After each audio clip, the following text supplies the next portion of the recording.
The rain poured down with such force that the street seemed to drown under its weight. Headlights blurred into streaks against the water. The whole city carried the mood of mourning, as if the sky itself was grieving. James Bennett, a lawyer known for his sharp mind and cold reputation, slammed his car door shut and pulled his coat tighter. He hated nights like these. Empty streets, cold air, silence that cut through the heart.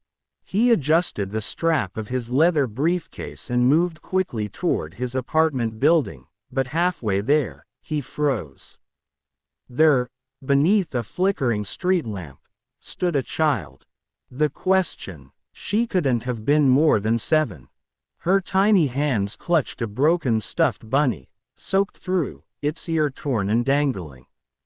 She herself was trembling, her thin dress plastered to her small frame, her hair dripping across her pale face.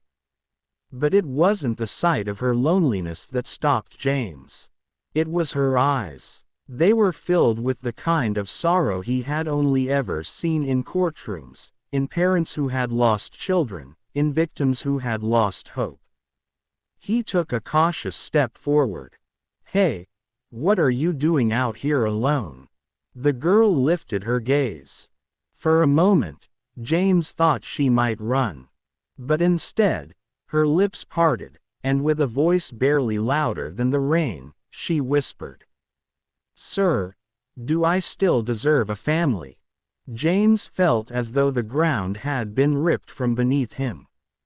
That question, from a child, his throat tightened, words refusing to form.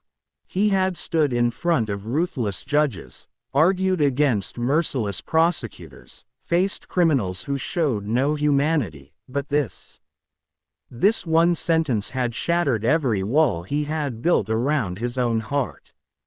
Shelter. He didn't answer immediately.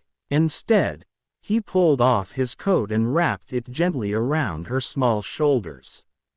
She flinched at first, then stilled, clutching the fabric like it was the only safe thing left in the world. "Come on," he said softly. "Let's get you out of the rain." Inside his apartment, the silence felt heavier than usual.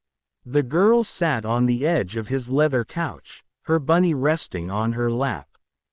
Water dripped onto the polished floor, but James didn't care. "What's your name?" he asked quietly. She hesitated, her fingers stroking the torn ear of her bunny. "Lily." James nodded. "Lily. I'm James." She didn't respond. Her eyes kept darting toward the door, as though afraid someone might burst in and drag her away. James went into the kitchen, pulled out a packet of instant noodles, and set a pot of water to boil. When he returned with the steaming bowl, Lily reached for it as though she hadn't eaten in days. Watching her eat, James felt something unfamiliar twisting inside his chest. A mix of anger at whoever had left her in this condition, and a fierce, protective ache he hadn't expected to feel again. The first night, he showed her to the guest room, laying out a blanket and setting the heater close by. "You can sleep here tonight. You'll be safe." For hours, James tossed in his own bed, unable to quiet his thoughts. Who was Lily? Why was she alone? Was someone out there searching for her, or had they abandoned her? He finally drifted into uneasy sleep. Then came the scream. "No, please, don't send me back. I'll be good, I promise." James shot up, heart pounding. He rushed into the guest room. Lily was tangled in the blanket, tears streaming down her cheeks, clutching her bunny like her life depended on it. "Lily, hey, it's okay." He knelt beside her, pulling her gently into his arms. "You're safe. No one's sending you anywhere." Her small body shook against him. "Promise." James swallowed hard, his voice low and steady. Promise. You can stay as long as you want. For the first time, her sobs began to fade. She rested her head against his chest, whispering words that struck him deeper than any courtroom speech ever could. Then maybe I'm not a problem after all. Morning light. The next morning, Lily sat at the breakfast table, her bunny propped beside her like a silent guardian. James poured her cereal and sat across from her, studying the way she avoided his eyes. You live alone? She asked suddenly. Yes. Do you ever get lonely? James paused. That was a question he hadn't dared answer even for himself. Sometimes, he admitted. Lily stared into her bowl. Her voice was small, almost broken. My mom said, I'm the reason people leave. That I'm too much trouble. That's why I don't get to stay anywhere. The spoon slipped from James's hand, clattering against the table. He leaned forward, his voice firm but gentle. Lily, listen to me. You are not the reason people leave. You are not too much trouble. You are not a problem. The problem is with anyone who made you believe that. Her eyes widened, filling with tears, and for the first time, she gave a fragile smile. It was the beginning of something James hadn't expected. Something that would change both their lives. Days slipped into weeks. The apartment that had once been sterile and silent began to change. James noticed it in the little things first. A pair of pink socks left on the couch, the faint hum of a lullaby sung under Lily's breath, the bright scraps of paper she cut into stars and taped to the walls. Each night, she would sit by the window with scissors, folding colored paper James had bought from the corner store.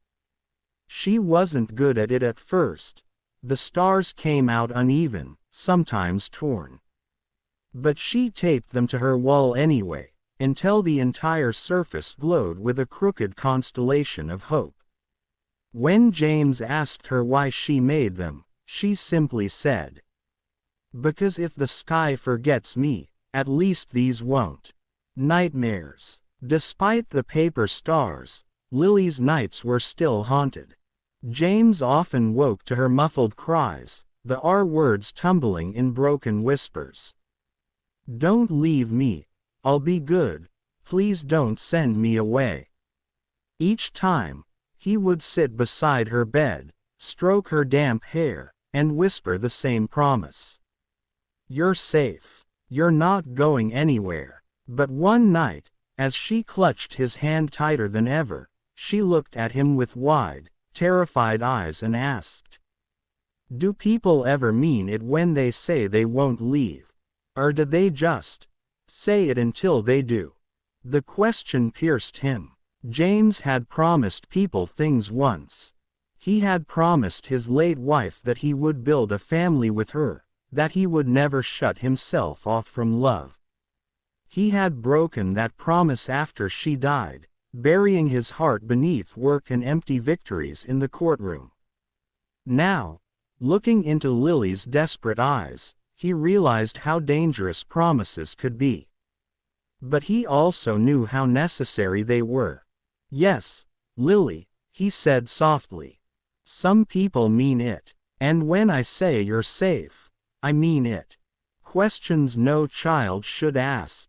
At breakfast the next day, Lily stared at her bowl of cereal, her bunny tucked under her arm.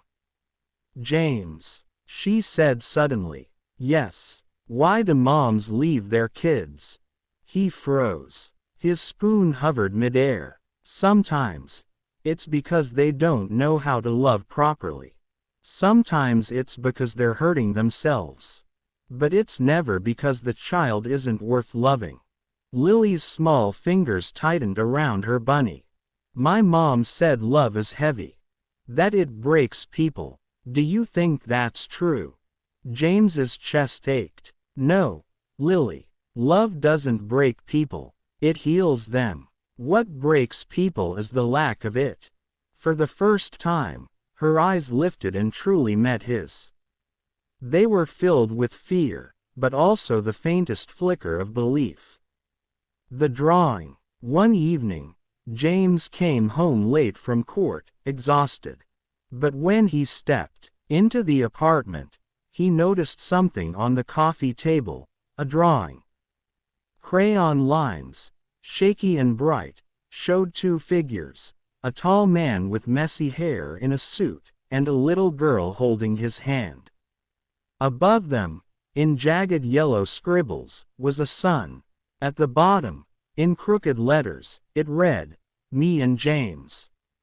His throat tightened. He sank into the couch, the drawing trembling in his hands.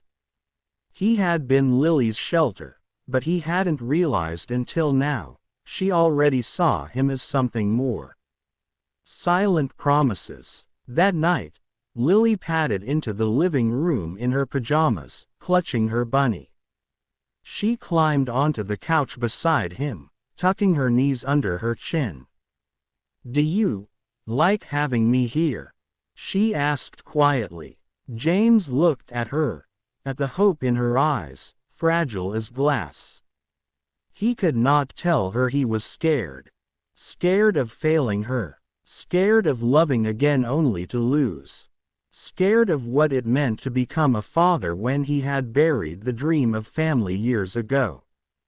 But what he did say was this. "Yes, Lily, I like it very much." She leaned against his shoulder, her eyelids heavy. "Then maybe I can stay forever." James didn't answer right away. He just wrapped his arm around her, staring at the crooked paper stars glowing faintly on her wall, and made a silent promise to himself. If the world tried to take her away, he would fight it. No matter the cost. The bond between James and Lily grew stronger with each passing day. The apartment once filled with silence now echoed with laughter, scribbled crayon drawings, bedtime stories, and paper stars glowing faintly on the walls. But happiness, James knew, was fragile. And one afternoon, a knock at the door shattered it. The system. A woman in a gray coat stood at the door.